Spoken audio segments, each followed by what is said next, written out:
Hola, bienvenidos a IMC Santander. El día de hoy vamos a ver circuitos eléctricos, en especial el circuito en paralelo. Vamos a conocer cómo se calcula cada una de las tres magnitudes principales de la ley de Ohm, que es resistencia, intensidad y voltaje. Empecemos.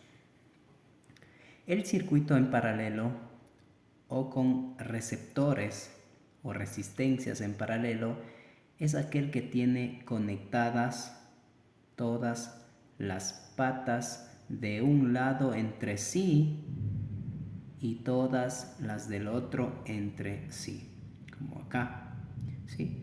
Acá tenemos el circuito con una fuente de voltaje, tenemos resistencias y conductores, ¿sí?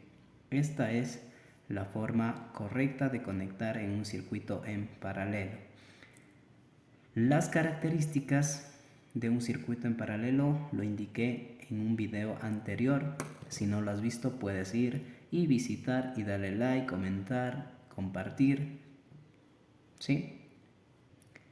Para calcular la resistencia total será ahora igual a la inversa de la suma de las inversas de las resistencias asociadas, ¿sí?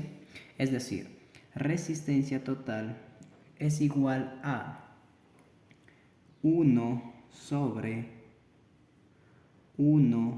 resistencia 1 más 1 sobre resistencia 2 más 1 sobre resistencia 3 más 1 sobre el número de resistencias que haya en el circuito, ¿sí? Listo. En el caso de tener dos resistencias, obtendremos de la siguiente manera. En el caso que solo tengamos en un circuito en paralelo dos resistencias, es decir, solo esta parte de acá, nosotros vamos a calcular de la siguiente manera.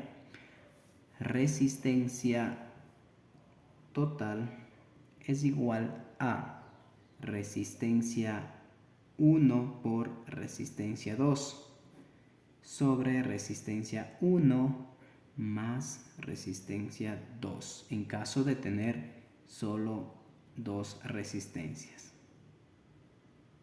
para dos resistencias, ¿sí?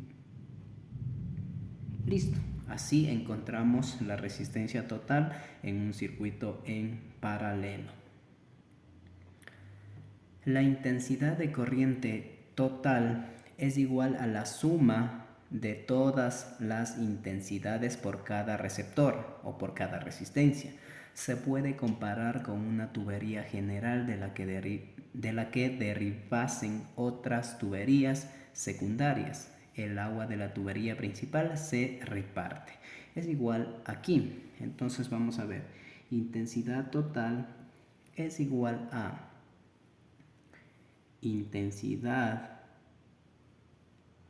en la resistencia 1 más intensidad en la resistencia 2 más intensidad en la resistencia 3, ¿sí? Ahora, ¿cómo encontramos cada una de estas intensidades en cada una de las resistencias? Intensidad en la resistencia 1 va a ser igual a voltaje sobre resistencia 1. Intensidad en la resistencia 2 va a ser voltaje en la resistencia 2 y la resistencia 3 es igual a voltaje sobre la resistencia 3. Ahora, nosotros ¿cómo encontramos cada uno de estos voltajes? El voltaje total en un circuito en paralelo será el mismo en todos los receptores, ya que la diferencia de potencial es la misma, al estar conectados todos a los mismos puntos, ¿sí? Entonces, voltaje total es igual a voltaje en la resistencia 1, este será igual esta será igual al voltaje en la resistencia 2 y este en la resistencia 3, sí, y este en la resistencia 3. el voltaje total es igual al voltaje en la resistencia 1, igual al voltaje en la resistencia 2, igual al voltaje en la resistencia 3. ¿Sí? Es decir, que por todo este circuito el voltaje es el mismo. El que varía es la intensidad, ¿sí? En un circuito en paralelo. Si comparamos ambos circuitos, tanto el de serie y el paralelo, vemos que las características son opuestas, ¿sí? Nosotros en un circuito en serie habíamos dicho que la intensidad es la misma en todo el circuito y el voltaje cambiaba. Aquí pasa todo lo contrario en el circuito en paralelo. El voltaje es el mismo y el que cambia es la intensidad, ¿sí? Eso es todo por hoy. Espero que les guste, dejes tu comentario, dejes el like, compartas y nos vemos en el siguiente video.